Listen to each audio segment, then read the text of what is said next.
You're listening to Milwaukee Mafia, your podcast dose of Wisconsin Mafia and true crime history. Hey everybody, welcome back to another episode of the Milwaukee Mafia podcast. I'm Eric. I'm Gavin.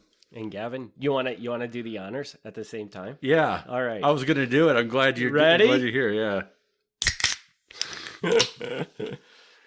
All right. Thank you. I was going to. Yes. I wanted to say before we start, for those of you like me who drink way too many energy drinks, Amazon brand, red energy drink, not a winner. Isn't that the one I tried the other day and I thought it was okay? It's fine. It's okay. I've had worse, but there's better out there. Don't be a cheapskate and buy Amazon brand just because it's cheap. You can do better. All right, well, I'll give my 2 cents that the Kroger Zero Sugar Orange Soda is stellar. So, ooh, I do like a good orange soda. All right, so what do you got for us today? Okay, so today I've got a very contained episode, and I'm going to have relatively little commentary on it. Okay. How about that? What does that mean? Okay, so all this episode is on July 5th, 1962. An FBI agent went to the home of Frank Zeidler, or maybe Zeidler. I'm going to say Zeidler. Someone's going to get mad at me either way. It was the former mayor of Milwaukee for 12 years. They went to his house and they asked his opinion on various political corruption in Milwaukee. And he had a lot of opinions. he had a lot of opinions. This is basically just his long answer to their questions. This is his opinion. I don't necessarily agree with all of it, but I'll throw in things here or there if I have something to add. But so you're basically reading his statement is basically what's happening. I rewrote it, like I reorganized it so the flow works better, I think. But this is more or less his words, yeah. Okay, go for it. Special Agent Richard Thompson is at the former mayor's house. The mayor said he was a student of politics and would give his summary of how he saw organized crime in Milwaukee. In his opinion, Frank Balistrieri is the key to organized crime and has important ties and influence over city government. Balistrieri is tied in with city attorney John Fleming, and through Fleming he can control the city council. The only clean aldermen were Martin Schreiber and James Mortier. And I have nothing to say about either of those men. Well, would you agree with this? Could Frank Balistrieri, from the evidence, control the city board? No. Okay, that's what I thought, but all right. No, and in my notes I put things in quotes when it's words that I want to be clear, these are not my words. Yeah. I always think the word control is funny. Quote, badly susceptible to control were Alderman Alfred Haas, George Widow, Bernard Cranky, Rod Lancer, and Harold Janowski, almost none of whom really ever come up again in any of my notes. Other than this statement. Yeah, so okay, maybe. Zeidler did not know how Balistrieri maintained control, but suspected it was in exchange for entertainment. Not mentioned in his statement was Alderman Val Phillips, who actually was friendly with Balistrieri. Several years ago, Zeidler heard that Alderman Haas and Cranky were at Gallagher's and Balistrieri picked up the check. Zeidler told Police Chief Howard Johnson about this, and within an hour of telling Johnson, both aldermen came forth insisting that they had paid for their own meals.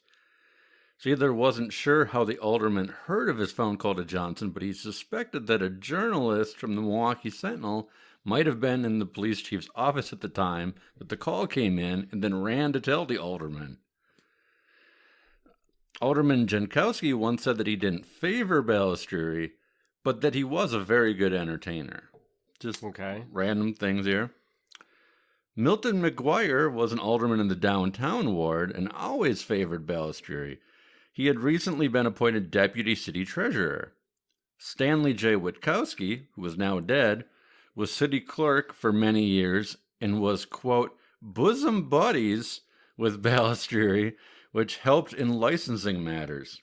Here's where I'm going to interject. I'm going to throw in some background here. Okay. Back in October 1957, the Milwaukee Police Department said that they were not in favor of Balistrieri getting an amusement license for the Villa Venice on West North Avenue. City Clerk Stanley Witkowski issued a temporary license anyway. In November 1958, an informer told the FBI that Balistrieri's best political connection is through City Clerk Stanley Witkowski. Witkowski gives Balistrieri advance notice of what topics will be taken up at City Council meetings and has an influence on the licensing committee. Allegedly, Witkowski would often be drunk in a Balistrieri tavern, and Frank would have a female employee take him home. Nothing improper was implied by this, just that he was brought home. Mm-hmm. In March 1962, an informant said Stanley Witkowski had a $30,000 estate after he had died and left $5,000 of that to Frank Balistrieri. George Witkowski, a Milwaukee sheriff, was also believed to be compromised. I'm not sure what the relation between Stanley and George are. They might be brothers. I'm not sure. Just a little background that there does appear to be a connection between Balistrieri and Stanley Witkowski, but by the time the mayor's telling this, Witkowski's dead anyway. Okay. The new clerk after Stanley Witkowski had passed was Ray Markey. Ziedler believed that Markey was Italian, though not Sicilian, and therefore might be scared into going along with the Balistrieri mob. Which, I guess, sure. Ziedler believed that Henry Mayer, the current mayor, Mayor, had aspirations of creating a political machine, much like Chicago, that would perpetuate itself for years to come. In order to do this, he was soft on the criminal element in exchange for votes. I don't really know how that gets you votes, but that's what he said. Mayer had made appointments favorable to labor, which in turn keeps the labor press from speaking unfavorably about the city government. Ziedler said that Mayer was not in line with Lucy, who was the head of the state Democratic Party. Lucy believed that Mayer was, again, controlled by the Balistrieris. Mayer appointed to the Police and Fire Commission Ted Kurtz and Peter Pelvelich, who were both favorable to Balistrieri. The one person stopping bad police promotions was Richard Block. Block had wanted Raymond Dahl promoted to inspector rather than Harry Kazuski. Ziedler said that there was allegedly multiple meetings to get Kazuski into an inspector position, including a meeting attended by Mayer at Ralph Capone's house in Mercer, Wisconsin. Bringing back the old Ralph Capone again, huh? Yeah. And personally, I think this sounds dumb. Is it possible? Yes, but they brought the mayor of Milwaukee up to the Northwoods to Ralph Capone's house, entertained him, and told him to promote a police officer. Maybe. Whoever made that statement didn't realize how far Mercer really is from Milwaukee. Balistrieri probably had no influence over Police Captain George Furr, but Furr could be influenced by Balistrieri ally Captain George Sprague. So at this point, I will throw out that Harry Kazuski will probably come up again in the future. He became the head of the Vice Squad and was not the cleanest Vice Squad leader. Again, I have no idea about any Ralph Capone connection, but he did have some issues. And George Sprague will probably come up again because he ends up being connected to some guys in Chicago.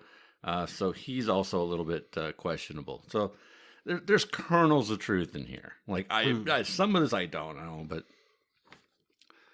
along with John Fleming, Balistrieri also had influence over Ray Fleming, the clerk of courts, who in turn was influential over county politicians. The two Flemings have some kind of hold over Police Captain Steve Dolan. Ziegler believed that Balestrieri had influence over Frank Ranney and therefore the Teamsters Union and the labor press. That much is true. Okay.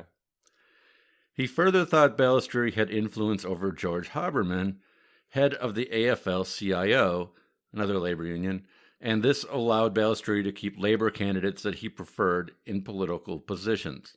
Definitely the Balestrieri-Ranney connection. I have no idea about his connection to this other guy. I've never seen that come up again. Balestrieri had influence over state government through Wayne Widow, the brother of Alderman George Widow, and also through Assemblyman Joe Greco.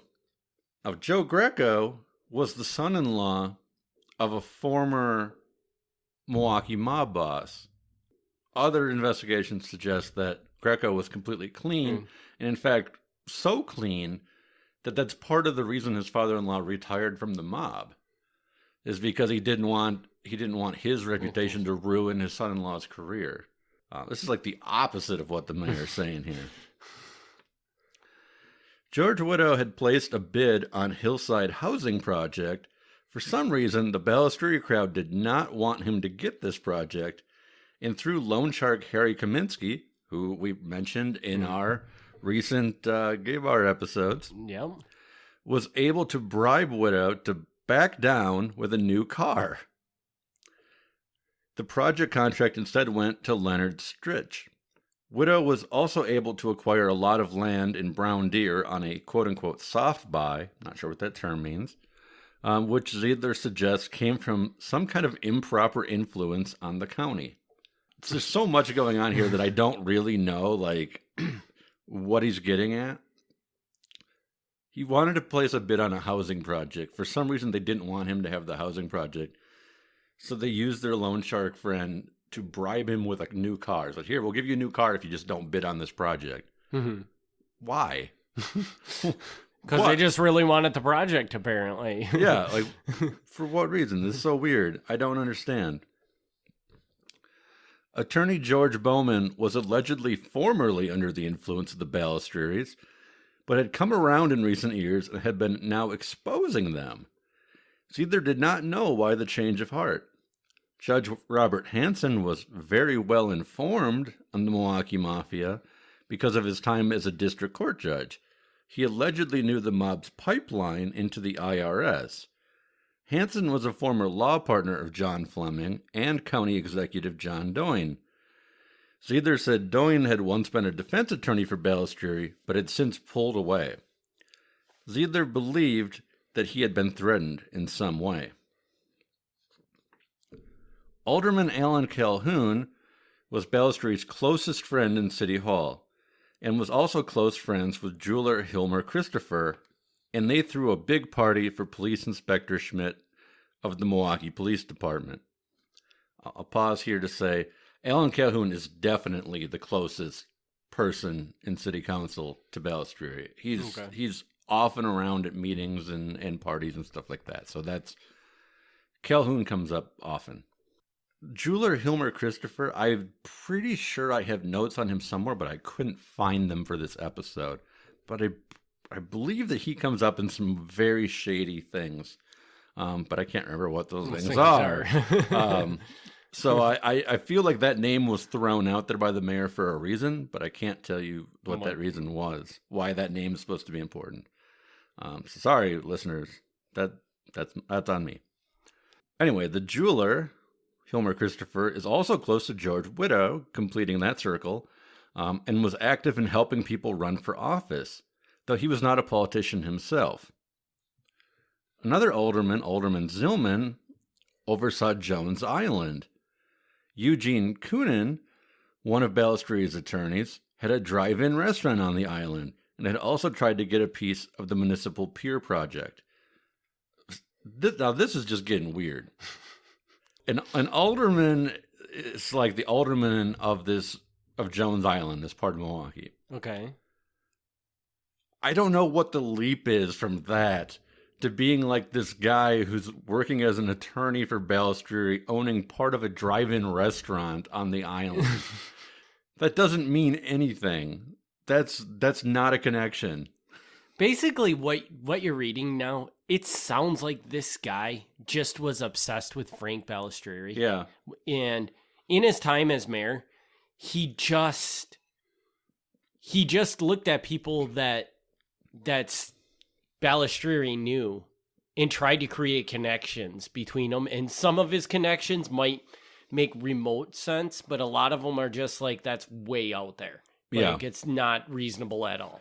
Or, It's possible that the FBI agent just wasn't like taking notes fast enough and there's pieces missing out of this. Yeah. But like this is as it appears in the report, and I don't understand some of these connections. I don't get it. Mm-hmm.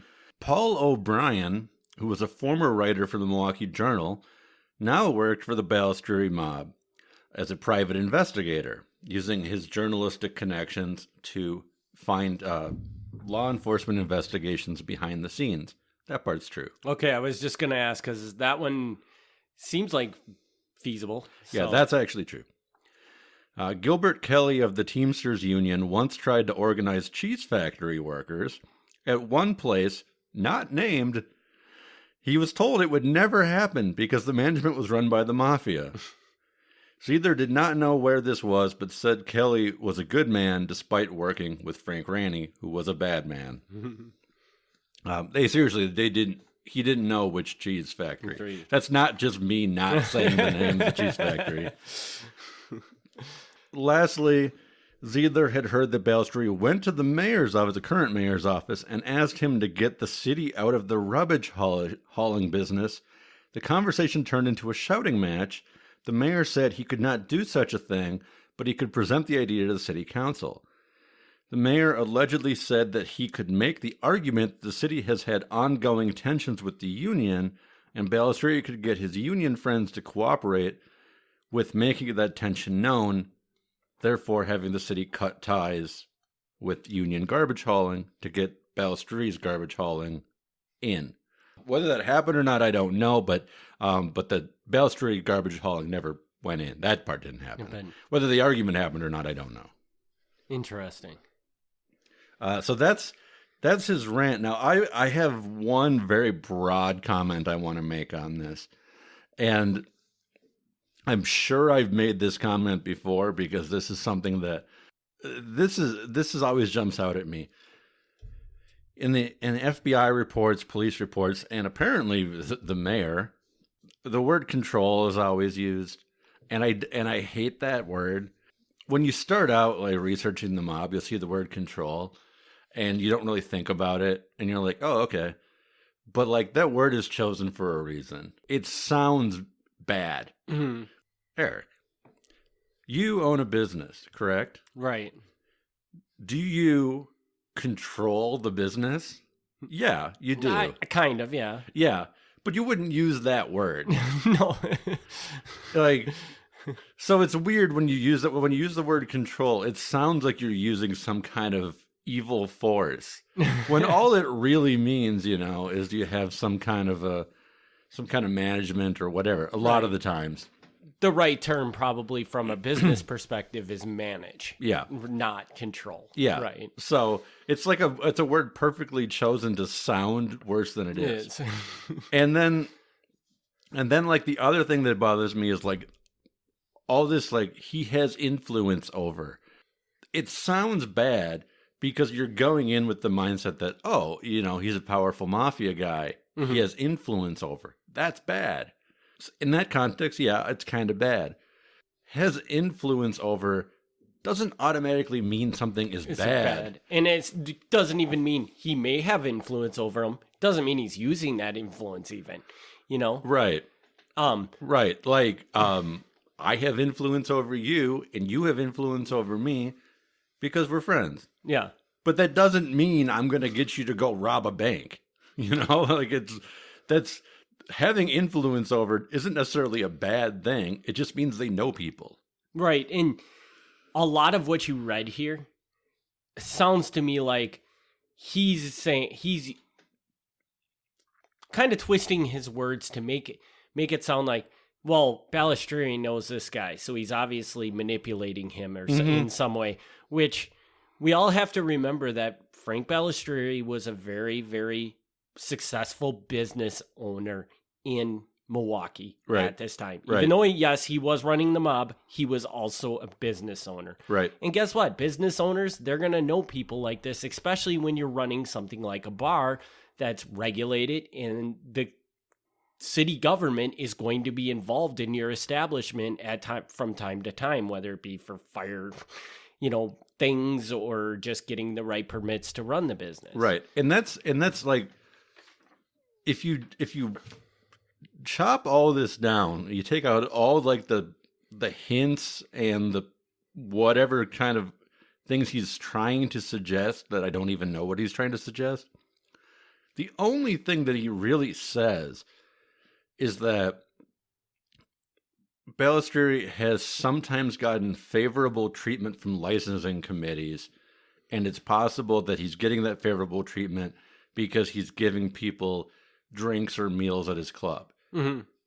Yes, that is political corruption, but that's pretty low. Yeah, that's pretty light political corruption.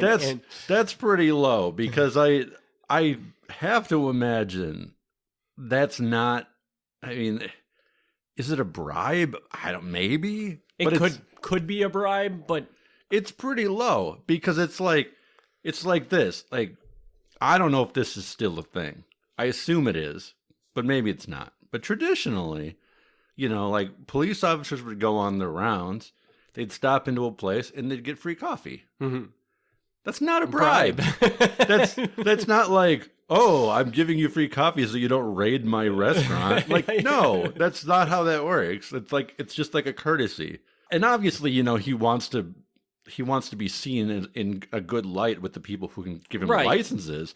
That's pretty low. That's a low bribe, if it is a bribe. And it sounds like a lot of what he's saying in here are things that probably other bar owners in Milwaukee at this time, they probably were doing the same exact thing. They probably were. With the state or with the city government. It's a big deal because he's Frank Balistrieri. He's mafia. Right. Whereas the other bar owner, it's not a big deal because he's just a guy that owns a bar. Right. I agree completely with that. Yeah, you're exactly right. Yeah, he's talking about like the corruption in the city government, and he automatically turns it to Frank.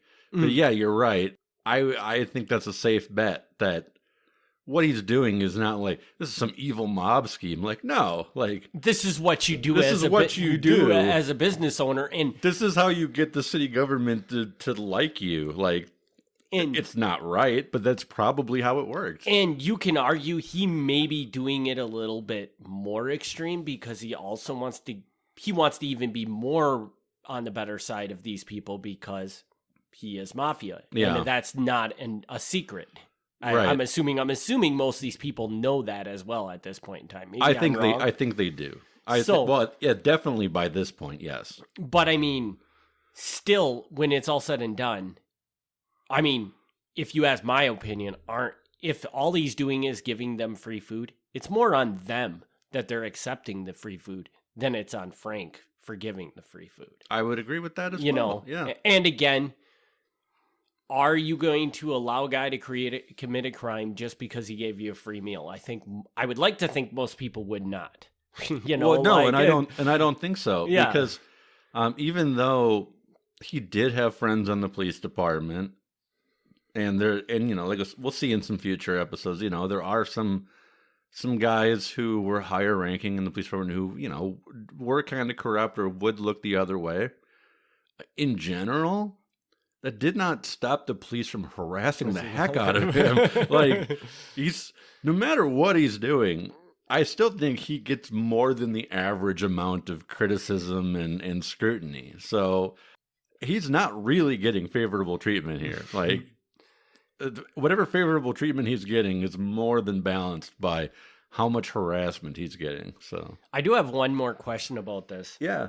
And maybe you did say this and I just missed it, but why did the Fed, because you said this was the FBI that went and talked to this mayor. Yes. He's an ex-mayor. What was the reason behind them going and talking to him? Was he just really loud about the fact that he knows about all this corruption in the Milwaukee city government, or? I don't know. It wasn't spelled out in the report why they went to.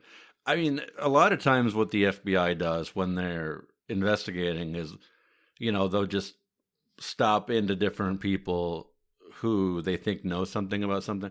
And this just came out of the general, like, Frank Balistrieri file. So this is like they're just doing a general investigation on him.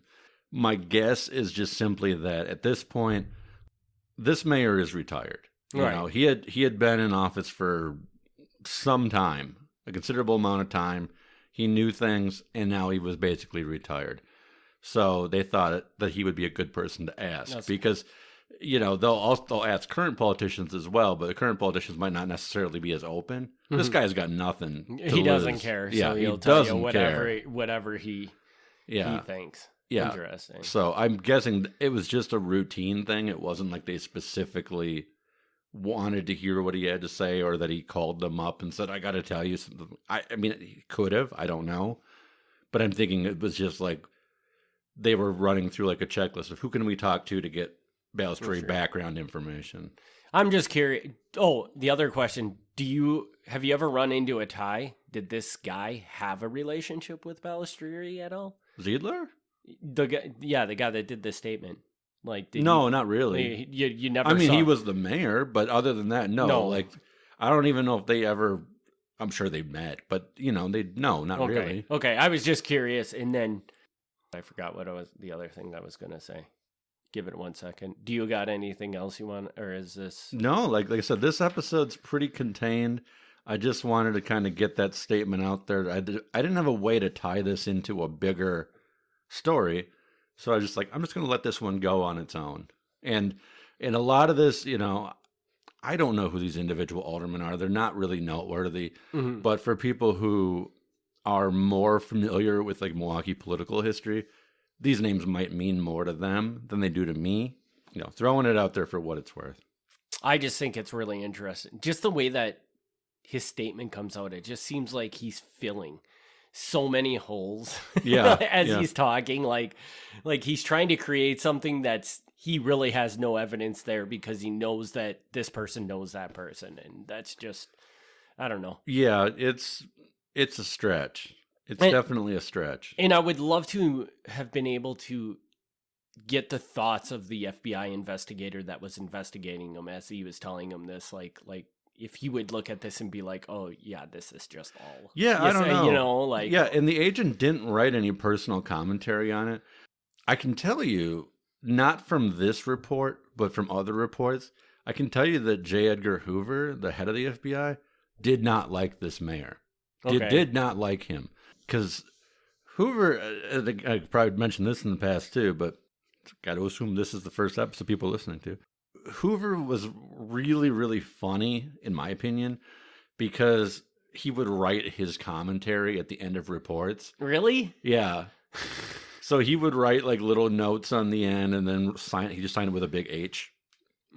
And a lot of times it's just really dumb things like I agree or get this done or whatever. But then, there was one report where the mayor came up and Hoover writes underneath it like, this guy is a bigot. And I'm like, where did this come from? Like, there was nothing in there to suggest that. And I think this is just speculation, but I think the reason is because Ziedler was like the last socialist mayor of Milwaukee, and I have to suspect that therefore made him not a friend of Hoover, because Hoover hated the socialists, the communists, and all that. Which, unfortunately for him, Milwaukee had a long history of that. Okay. So I'm thinking it kind of grew out of that. There was nothing that made him in this guy's background where he said anything offensive. So I don't know what that comment was. That is so crazy. But Hoover would just write little notes on the things that are in the margins. And it's funny because at the time that he wrote them, like, he didn't know anybody would ever see them because the Freedom of Information Act didn't come out until 1972.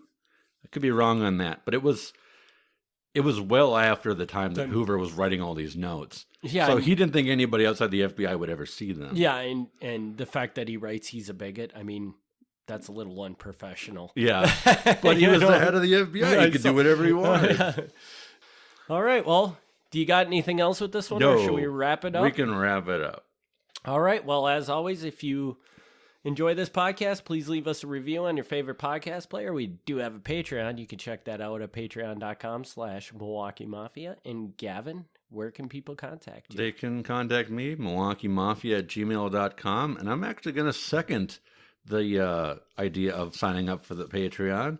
We just recently did a really great interview that we put on the Patreon, and if that's not worth your $2, I don't know what is. So yeah, so seriously, even if you just sign up for a month or two and then drop out, I don't care. I assure you, it'll be worth that. Just to give everybody the heads up, that interview does not really have connections to the Mafia, but it is just a really, really, really good story. Yeah, it's so loosely connected. It's more loosely connected than with stuff the mayor said. but it is a great Milwaukee crime story. So yeah. So all right, with that, we will wrap this one up. We'll be back next week with a Patreon episode and 2 weeks with a Mafia episode. Thanks everybody for tuning in. Thanks for tuning in to the Milwaukee Mafia podcast. Join us next time for another look back at Wisconsin Mafia and true crime history.